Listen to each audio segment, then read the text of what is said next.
Brides unsure of what your options are and where to start when it comes to your wedding floral? Let's get into it. This is Wedding Florals 101, and today we're going to talk about altar florals. Okay, I'm going to start from more simple and probably less expensive and go up from there to like most elaborate and likely most expensive. So first up, we have ground florals.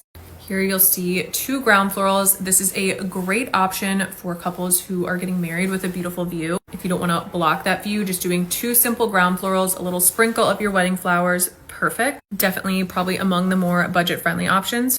Okay, next up we have 2 ground florals and then adding in some pillar arrangements. Here you'll see 2 pillar arrangements, 2 ground florals. This is a great option if you want to add some height in. Obviously the options and combinations here are endless. You can do 2 lush pillar arrangements and then 1 ground floral if you like that asymmetrical look. You could also keep adding more and get more and more elaborate. Here's 3 pillar arrangements, 3 ground florals. Here is another example of 3 pillar arrangements, 2 ground florals. What I love about pillar arrangements and ground florals is they're just very easy to reuse in your reception space. And that's one of my top recommendations when you're thinking about your wedding floral budget, is thinking about how you could reuse your ceremony florals in your reception space so you get to use them throughout the entire day and it's not just once and it's not just during your ceremony. So obviously this being made of 4 kind of smaller arrangements, really easy to pick up and move. These are great in front of the DJ booth, sweetheart table, the base of the bar. So definitely one of my favorite options. Okay, next up we have ground arches. So it depends on your florist, but the way I construct these is something like this would probably be made up of like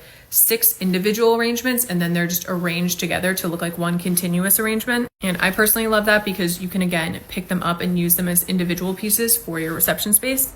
Ground arches are a really beautiful option. They're definitely trending right now. Another great choice for people with a view. You don't want to block that view, but you still want some florals at your altar. Here is a smaller ground arch. So this I would probably make of like 3 or 4 different pieces. And then of course, like everything, you can keep adding and do something like this. This is more of like a semicircle. This is probably 12 or 16 pieces, but really lush, really, really beautiful. Okay, next up we have broken arches. So obviously they're called broken arches because they're almost like an arch, but then they don't connect at the top. I see a lot of this asymmetry look with these. So 1 shorter side, 1 taller side. You're gonna have 2 taller sides like this. Here's another example of a broken arch. And lastly, of course, beautiful traditional wedding arches. Now I've talked about this before. These are absolutely stunning. They are just so lush, so beautiful. And if your budget allows for it, and this is what you've been dreaming of, why not? But these are definitely not the most practical choice, but yes, they are absolutely stunning and going to make a beautiful statement at your wedding altar.